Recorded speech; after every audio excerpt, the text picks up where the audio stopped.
Salam pemirsa CPN Indonesia semua, kembali lagi bertemu dengan pembahasan Yesus nama di atas segala nama.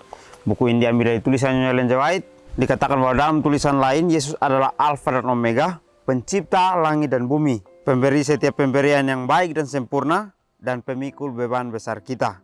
Kepada orang yang bimbang di antara kita, dia menuliskan tentang seorang yang merupakan pusat daya tarik yang agung. Kepada mereka yang hancur oleh dosa, dia menawarkan juru selamat yang sempurna, perantara yang agung, perantara yang maha kuasa, dan kapten keselamatan kita. Jadi buku ini sangat menarik, memberikan kita kekuatan selalu. Dikatakan di sini bahwa pada saat kita bimbang, buku ini menuliskan untuk kita datang kepada pusat daya tarik yang agung itu, atau datang kepada pencipta kita, untuk kita dapat bisa melihat bahwa dengan dia kita bisa melewati setiap kebimbangan yang ada. Dan pada saat kita hancur, buku ini juga menawarkan kepada kita untuk kita ketahui bahwa kita memiliki juru selamat yang sempurna, yang akan menolong kita, yang akan membawa kita kepada satu kehidupan yang kekal. Dia adalah perantara yang agung, dia adalah perantara yang maha kuasa, dan kapten keselamatan untuk kehidupan kita sendiri. Jadi dia mengajak kita untuk kita lebih bersandar kepadanya, untuk kita hidup hanya mengikuti jalan-jalan yang dia sudah berikan kepada kehidupan kita. Bacaan kita kali ini judulnya Guru yang Luar Biasa. Ayat intinya terambil dalam Yohanes 8 ayat 2. Pagi-pagi benar, ia berada lagi di bait Tuhan, dan seluruh rakyat datang kepadanya. Ia duduk dan mengajar mereka. Para imam dan para orang Yahudi membenci Yesus, tetapi orang banyak berkerumun untuk mendengarkan kata-kata hikmat dan menyaksikan perbuatan-perbuatan yang mulia. Orang-orang digerakkan oleh ketertarikan dan kerinduan yang paling mendalam mengikuti Yesus untuk mendengar petunjuk dari guru yang luar biasa ini. Banyak penguasa percaya kepadanya, tetapi tidak berani mengakui iman mereka karena takut akan dikeluarkan dari rumah ibadah. Para imam dan tua-tua memutuskan bahwa sesuatu harus dilakukan untuk mengalihkan perhatian orang-orang dari Yesus. Mereka takut semua orang akan percaya kepadanya. Mereka tidak bisa melihat keselamatan bagi diri mereka sendiri. Mereka harus membunuh Yesus atau akan kehilangan posisi mereka. Dan setelah mereka membunuh dia, masih akan ada orang-orang yang hidup sebagai monumen kekuasaannya. Baik, pelajaran kita dikatakan bahwa guru yang luar biasa yang selalu memberikan contoh kepada para pengikutnya atau para muridnya. Jadi di sini juga dikatakan bahwa pagi-pagi benar ia berada lagi di bait Tuhan, dan seluruh rakyat datang kepadanya untuk duduk dan mendengar pelajaran yang akan berikan itu. Jadi sangat menarik ya, sangat dirindukan oleh banyak orang akan kehadiran Tuhan itu. Kita juga seperti itu, kita harus bisa menjadi contoh sehingga kita bisa menjadi berkat buat orang-orang yang merindukan untuk mendengarkan kasih Tuhan itu. Jadi di sini dikatakan bahwa para imam dan para orang Yahudi membenci Yesus, tetapi banyak orang berkerumun untuk mendengarkan kata dan hikmat untuk menyaksikan perbuatan-perbuatan yang mulia itu. Jadi Tuhan melakukan sesuatu untuk memberikan kita contoh, untuk kita bisa belajar melakukan hal yang sama. Meskipun dia dibenci, tetapi dia melakukan hikmat dan dia melakukan kesaksian-kesaksian tentang perbuatan-perbuatan yang mulia itu untuk semua orang bisa melihat, semua orang bisa mengambil itu sebagai contoh di dalam kehidupannya. Jadi kita kembali diajak seringkali setiap hari kita tidak luput dari dosa, sehingga kita tidak pernah untuk mendekat kepada Yesus. Kita selalu membenci dia dengan perbuatan-perbuatan kita, tetapi dia selalu memiliki cara-cara untuk menegur kita, untuk kita datang kepadanya, untuk kita melihat akan kesaksian-kesaksiannya. Jadi dalam pelajaran ini banyak sekali orang yang merindukan untuk mendengarkan kalimat-kalimat Yesus, tetapi orang yang tidak percaya, orang yang tidak mau mengakui akan imannya itu, dia ingin untuk mencari cara bagaimana untuk melakukan hal-hal yang tidak sesuai dengan kehendak Tuhan. Orang-orang digerakkan oleh ketertarikan dan kerinduan yang paling dalam mengikuti Yesus untuk mendengar petunjuk guru yang luar biasa itu. Orang-orang ingin untuk melihat guru yang luar biasa ini untuk bisa mempelajari apa yang baik untuk diambil. Tetapi orang yang sudah mengetahui pelajaran itu, dia tidak mau mendengarkan akan guru itu, sehingga dia mencari cara bagaimana untuk tidak mendengarkan akan perkataan-perkataan yang akan menegur akan diri mereka sendiri. Banyak penguasa percaya kepadanya tetapi tidak berani mengakui iman mereka karena takut akan dikeluarkan dari rumah ibadah. Jadi sangat menarik ya, kita diberikan contoh yang sangat jelas. Dikatakan bahwa banyak orang yang percaya tetapi tidak mau mengakui imannya. Kenapa? Karena kebiasaan adat istiadat membawa mereka untuk melihat bahwa pada saat mereka mengakui akan iman mereka kepada Tuhan, mereka akan dikeluarkan dari rumah ibadah. Atau dikeluarkan dari adat istiadat yang mereka sudah jalani selama ini. Tetapi apakah ini membuat orang untuk terus melakukan hal-hal yang jahat? Mungkin bisa saja terjadi. Tetapi di sini dikatakan bahwa sebenarnya mereka sudah percaya atau sebenarnya kebenaran itu sudah terungkap di dalam hati mereka, tetapi mereka tidak mau mempraktekkan akan kebenaran itu. Jadi marilah kita belajar bagaimana untuk kita bisa mempraktekkan akan apa yang kita sudah pelajari sehingga iman itu sendiri bertumbuh di dalam hati kita masing-masing. Para imam dan tua-tua memutuskan untuk mengalihkan perhatian orang banyak dari Yesus. Mereka mencari cara bagaimana untuk menjauhkan akan orang-orang yang dekat kepada Tuhan ini dari Yesus sendiri atau dari Tuhan sendiri untuk tidak mendengarkan apa yang dia saksikan melalui perbuatan-perbuatan yang mulia ini.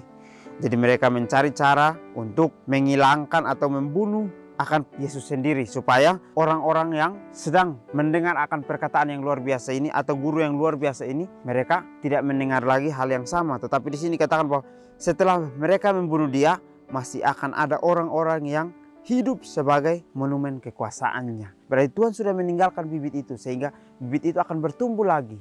Apa yang sudah direncanakan oleh si jahat akan timbul lagi dengan orang yang berbeda tetapi melakukan hal yang sama. Jadi marilah kita melihat bahwa dengan contoh yang dikatakan di sini, kita bisa menjadi orang-orang yang melakukan jalan-jalannya Tuhan sehingga pada saat kita membagikan sesuatu itu memiliki kuasa untuk orang-orang dapat percaya bahwa inilah jalan-jalannya Tuhan yang sedang dititipkan untuk diberitahukan kepada kita semua.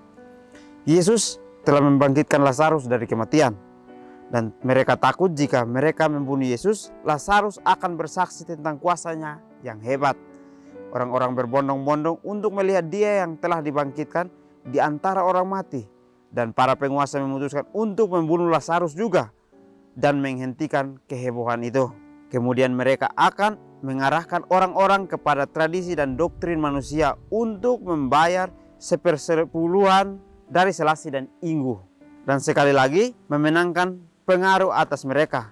Mereka sepakat untuk menangkap Yesus ketika dia sendirian. Karena jika mereka mencoba untuk menangkap dia di tengah orang banyak, ketika pikiran semua orang tertarik padanya, mereka akan dilempari dengan batu. Jadi sangat luar biasa ya.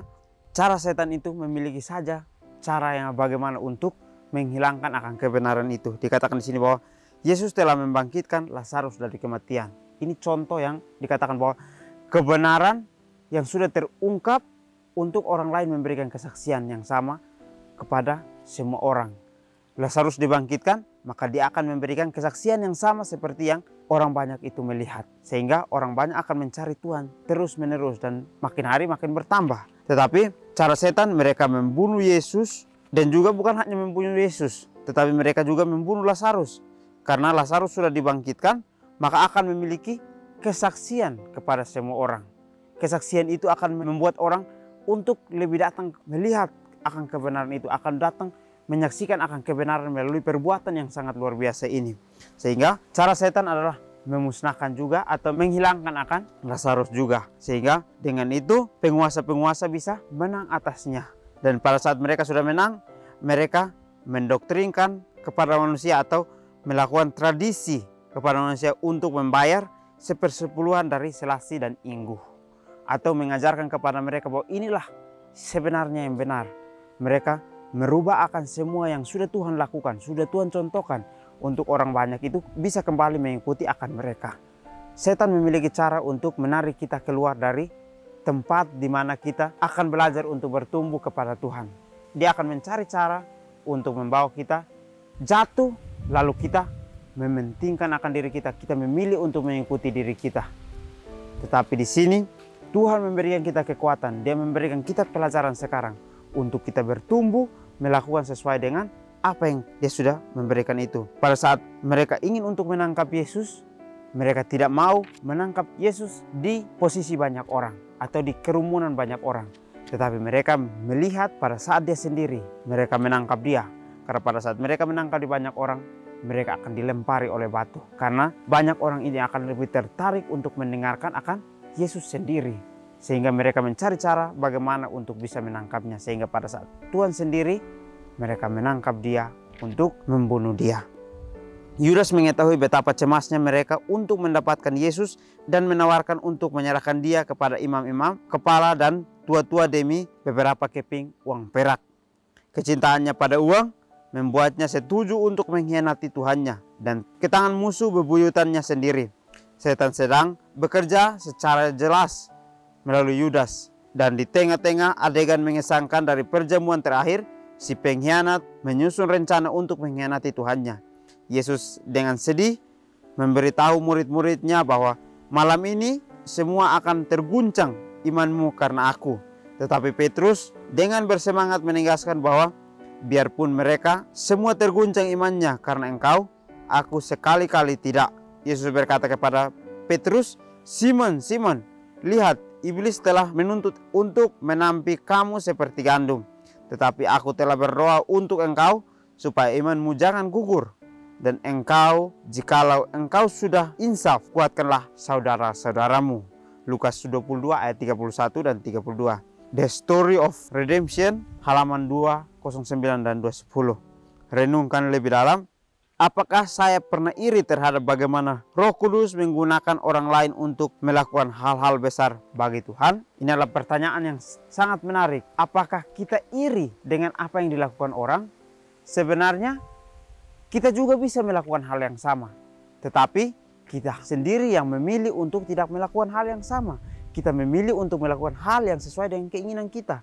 Sehingga pada saat kita melihat orang itu bisa melakukannya, kita merasa bahwa kenapa saya tidak bisa untuk melakukannya? Kenapa kita tidak bisa melakukannya? Karena kita lebih mementingkan diri kita lebih mengutamakan diri kita. Bahwa kita sendiri bisa melakukan hal itu sehingga kita berusaha dengan sekuat tenaga kita. Tetapi kita tidak mendapatkannya.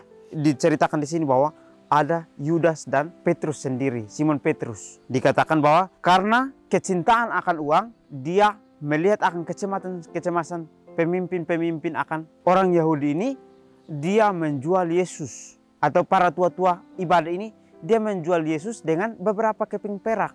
Kita juga sama halnya dengan Yudas. Kita tidak boleh memilih bahwa kita tidak sama dengan Yudas. Apa yang kita lakukan sekarang ini sama seperti yang Yudas lakukan. Karena kecintaan kita kepada diri kita sendiri, sehingga kita mengorbankan akan pencipta kita. Kita melakukan hal yang selalu berlawanan arah dengan apa yang sudah sesuai dengan jalan Tuhan. Kalau kita mendengarkan cerita Yudas, mungkin terlihat seperti uang. Tetapi ini kita melihat sesuai dengan keraguan dia. Dia melihat bahwa kalau dia tidak menyerahkan Tuhan kepada para tua-tua ibadah ini, maka iman mereka sendiri akan terancam. Begitupun dengan kehidupan kita. Seringkali kita melakukan hal yang sama. Karena kita sudah tidak bisa memilih jalan yang sesuai dengan kemauan kita, kita menyerahkan pencipta kita dengan cara kita melakukan hal-hal yang tidak sesuai dengan jalannya atau melakukan dosa. Sehingga dengan itu kita sendiri membenci Yesus. Dan juga di sini dikatakan bahwa malam ini atau pada saat Tuhan mau dibunuh, murid-muridnya dikatakan bahwa malam ini semua akan terguncang imanmu karena aku. Tetapi apa yang dijawab oleh Petrus? Dikatakan bahwa dia sendiri akan kuat. Dia sendiri akan bersemangat untuk tidak terguncang imannya. Tetapi Tuhan mengatakan kepada dia, karena Tuhan sudah mengetahui akan jalannya ke depan. Sehingga pada saat dia mengatakan bahwa Simon, Simon, lihat, iblis telah menuntut untuk menampi kamu seperti gandum. Atau dia sedang diberikan ujian. Sehingga dia harus keluar dari gandum itu. Di sini juga dilihat bahwa Tuhan sendiri mendoakan akan Simon Petrus. Dia mendoakan dia supaya dia bisa kembali bertobat, menguatkan hatinya, sehingga dia bisa menjalani sesuai dengan jalan-jalannya Tuhan. Sehingga dengan itu dia bisa menguatkan akan saudara-saudaranya untuk melakukan hal yang sama. Jadi guru yang luar biasa ini, dia mengajarkan kepada kita bagaimana untuk kita melakukan hal-hal yang benar sesuai dengan kehendak Tuhan. Kita tidak boleh melakukan hal-hal yang diinginkan oleh adat istiadat, adat tradisi. Tetapi kita harus lakukan sesuai dengan kebenaran yang tertulis dalam firman Tuhan. Kita harus lakukan meskipun kita dibenci karena kebenaran itu. Tetapi kita harus menjalankannya untuk menegur akan hati mereka. Meskipun mereka tidak mau menerima, inilah cara Tuhan sendiri yang akan menegur mereka. Dengan Roh Kudus mereka yang mereka miliki, mereka sendiri akan ditegur. Tetapi kita tidak boleh menghakimi mereka karena sesuatu perbuatan jahat yang mereka lakukan. Jadi melalui guru yang luar biasa ini kita dapat diberikan kekuatan untuk kita terus mencari Tuhan, untuk kita lebih belajar lagi, untuk dekat hanya kepada Dia. Jadi mungkin ini saja pelajaran yang dapat saya bahas. Kiranya kita bertemu lagi di pertemuan selanjutnya. Kiranya Tuhan Yesus memberkati kita semua.